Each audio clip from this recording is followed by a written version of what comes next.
நடிக்கிறீங்கன்ற பொழுது எங்களை மாதிரியான படைப்பாளிகளுக்கும் அல்லது கலைஞர்களுக்கும் பதட்டம் இருக்காது. அந்த வகையில ஒரு கதை முதல்ல தம்பி ஓகே பண்றாங்க. அதையும் தாண்டி இதுவரையும் இல்லாத தனது அருமை மகள் ஆசை மகளை எப்படி அர்ச்சனாவுடைய அகோரம் கொண்டு ஒரு தயாரிப்பு தளத்துக்குள்ள இருந்து அந்த பெண்ணுக்குள்ள இருக்கக்கூடிய அடுத்த ஆற்றலை வெளியே ஒரு தந்தையாக கொண்டு வந்தாரோ, அதே போல அன்புச்செல்வி சகோதரர் அவர்கள் தனது அருமை மகளை சுஸ்மிதாவை இந்த தயாரிப்பு தளத்துக்குள் கொண்டு வந்துடுறாங்க.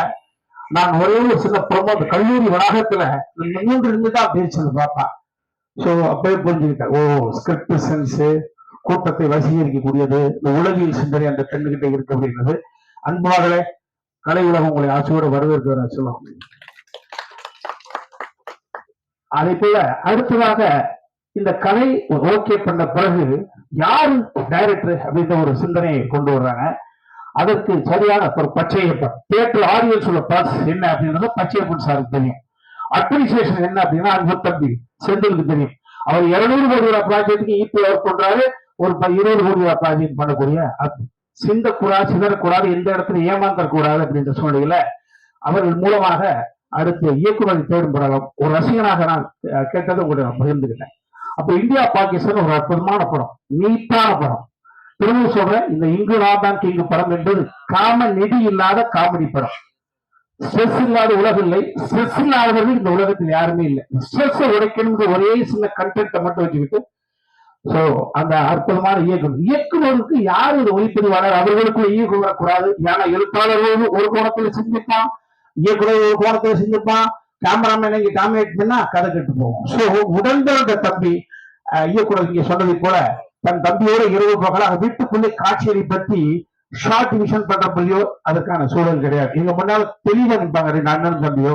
அந்த மாதிரி அதையெல்லாம் தாண்டி அந்த காலத்து காதலிக்க நேரடியாக இருக்கட்டும், உள்ளத்தை அளித்த படமாக இருக்கட்டும், பாடல் ரொம்ப ரொம்ப முக்கியம். 2.5 மணி நேரம் என்பது வசன ரீதியாகவும் நகைச்சுவை ரீதியாக மட்டுமே போயிடக்கூடாது. அங்கு ஒரு சோலைக்கு நடந்து போகக்கூடிய சுகத்தை தர வேண்டும் என்பதற்காக அன்பு தம்பி இமானுடைய சாங் எனக்கு ரொம்ப ரொம்ப இப்ப சரிகமா பதவி தம்பி ஆனந்த் அவர்கள் சொன்னதை போல இந்த சாங் பெரிய அளவுல 2 சாங் போயிடுச்சு. 3வது சாங் இன்னைக்கு தான் நான் பார்த்தேன். மொத்தமே உன்னை வா சிறப்பா இருந்தது.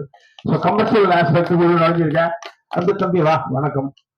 அதே போல தம்பி சந்தானத்தினுடைய வெற்றி இந்த இடத்துல வேற ஒண்ணும் இல்லை. தம்பி சந்தானத்தினுடைய வெற்றிக்கு காரணம் அவர் அவருடைய அணுகுமுறை தான் சார். அவர் தம்பி நிதி ஹீரோ. நான் அவர் வயதை விட எல்லாரும் விட மூத்தவன்.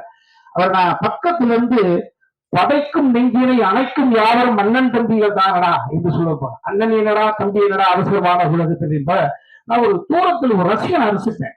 படிக்கிற காலத்தில் இருக்கக்கூடிய நண்பா பக்கத்தில் இருக்கான், கல்லூரியில் இருக்கக்கூடிய நண்பா பக்கத்தில் இருக்கான். அவர்கள் எத்தனையோ தவறு செய்திருப்பார்கள்.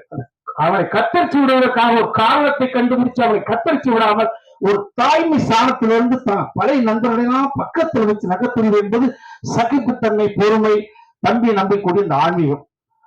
சோ தம்பியுடைய சந்தானத்தினுடைய வெற்றி என்று தொடர்ந்து கொண்டே இருக்கும். காரணம் அவருடைய அறிவை விட அவருடைய அணுகுமுறையும் அவருடைய ஞானமும்.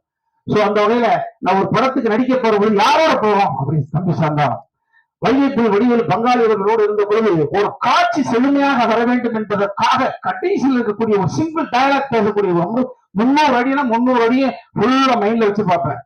அதை பார்த்து ஒரு ரசிகன் நான் ரசிப்பேன். என்னதான் நான் எழுத்தாளராக இருந்தாலும் ரசிப்பேன் எப்படி எல்லா வசனத்தையும். அதற்கு பிறகு ஒரு முழு எத்தனை படங்கள் ஒரு முழு படத்தினுடைய மொத்த கரையை தூக்கி மண்டைக்குள்ள வச்சுக்கிட்டு தன் ஆரோக்கியத்தை தன் அமைதியை சிதைத்து அந்த காட்சி வடிவம் பெறும் வரை பக்கத்துல இருந்து மாடுலேஷன் சொல்லி கொடுத்து எக்ஸ்பிரஷன் சொல்லி கொடுத்து தம்பி சொன்னதை எக்ஸ்பிரஷன் நான் பண்ணிட்டேன். அந்த இடத்துல மிஸ் ஆக முடியாத விஷயம் என்னன்னா என்னுடைய கேரக்டர் இது காமெடிக்காக புனையப்பட்டது கிடையாது. ஒவ்வொரு கேரக்டர் ஃபாதரா அப்பா ஜமீன்தார்னா நான் பேசக்கூடிய வசனத்தை தம்பி சந்தானம் அவர்கள் பேச முடியாது. என் மகனாக அடித்த பரவசனம் பேசுகிற வசனத்தை பேச முடியாது. அந்த வகையில தம்பி சந்தானம் அவர்களோடு அழைக்கிற பொழுது அந்த செட்டுக்கு போற பொழுது ஒரு பாசிட்டிவ் கலைக்கு ஒரு பாசிட்டிவ் தேவை. அந்த பாசிட்டிவ் ஒட்டுமொத்த கடங்கா அன்பு தம்பி சந்தானத்தை பாக்குறேன். நம்ம உங்களோட நடிக்கக்கூடிய ஒவ்வொரு நாளுமே மேடைக்காக சொல்லவில்லை, அது என்ன அவசியம் கிடையாது, அப்படி ரசிக்கிறேன். இந்த ஆமா அதே போல தம்பி இமான் அவர்களோடு நாங்கள் மைனாவிலிருந்து கடந்து வந்துருக்கிறோம். இப்ப நகைச்சுவை படத்திற்கு பாட்டு போடுவது என்பது அவ்வளவு சுலபம் கிடையாது. எப்படி போடுவார் அவுட் வர வரை காத்திருந்தேன். சோ அது அவ்வளவு பெரிய எழுச்சியா இருந்தது. ரொம்ப மகிழ்ச்சி தம்பி. மெயினா அந்த கும்கி அதை நோக்கி எனக்கு நினைவுகள்லாம் ஓடுது தம்பி. ஆமா, உங்களுடைய எப்பொழுதும் உங்களுடைய மனம் உடல் உற்சாகம் எப்பொழுதும் குறையாது தம்பி. ஆமா, நீங்கள் பொதுவானவன், கலைக்கு தேவையானவன், கடவுள் உங்களை எப்போதும் அமைதியா வச்சிருந்தார். அது மாதிரி சமீப காலத்துல அது நிருபர்கள் எல்லாம் சொல்லுவோம், எல்லாரும் சேர்ந்தான் என் அப்பாவோட இந்த எல்லாரும் பொண்ணை கொண்டு வந்துட்டு இருக்கிறீங்க, தமிழ்நாட்டில் ஹீரோயினே கிடையாதா? இருக்காக, அழகா இருந்தா அறிவு இல்லை, அறிவு இருந்தா அழகு இல்லை, எல்லாம் இருந்தாலும் வீட்டுல அனுமதி இல்லை. அழகு, அறிவு, செழுமையான தமிழ், வீட்டுல அனுமதி, நடனத்திறன் அத்தனையும் கொண்டு ஒரு பெண்ணு, பிரியா லயாண்ட ஒரு பொண்ணு. ஆமா, நாங்க எல்லாருமே சிங்கிள் டேக் ஆபீஸா இருந்து ஒரு பெண்ணை மட்டும் தவிர்த்திருந்தா இந்த படம் இந்த நிலையை எட்டியிருக்காரு. ஏன்னா டைரக்டருக்கு வேற வழி கிடையாது. அந்த பொண்ணை காம்பினேஷன் ஷாட் வைக்காம தனியா வச்சு ஒரு கோர்ஸ் கட் பண்ணி தான் வச்சிருப்பாங்க. சோ எங்களுக்கு ஈடு கொடுத்து அந்த பெண் நடிச்சது. ஆமா, இந்த கலை உலகம் அருமையா வரவேற்கிறதா. ஆமா சார், எழுத்தாளர் மேடையில் இருந்து பேசும்போது வியட்நாம் வீடு சுந்தரமையா அவர்கள் வந்து வாலிபராக இருந்து பேசுறத அப்படி பேசிப்பாங்களோ, எல்லாரும் பேச வேண்டியதை நீங்க ஓப்பறீங்க, ஆட்சி முடிச்சிட்டீங்க. ஆமா, அவன் அன்பு தம்பி நீங்க கூட ஆமா ஒரு கூலி என்பவன் என்ன எதிர்பார்ப்பு குறைவாக வச்சிருக்கிற தம்பி. ஆமா, அது அந்த சகோதரர் வந்து கேட்டிருந்தா கூட அதுவும் யதார்த்தம் தான். நீ யதார்த்தம் பாரு, நீ டென்ஷன் ஆனா மூஞ்சி நல்லா இருக்காதா தம்பி, எப்பவும் சந்தோஷமா, என்ன பிரச்சனை? அதே போல இந்த படத்துல நீண்ட இடைவெளிக்கு பிறகு கூட சித்திரம் குணச்சித்திரம் 6 கைசோடு கொடுத்து என்னை கூப்பிட்டு இருந்தாங்க. நீண்ட இடைவெளிக்கு பிறகு ஆசிரியர் ஒரு ஃபுல் லென்த் காமெடி ரோல் பண்ணியிருக்கிறேன். நிச்சயமாக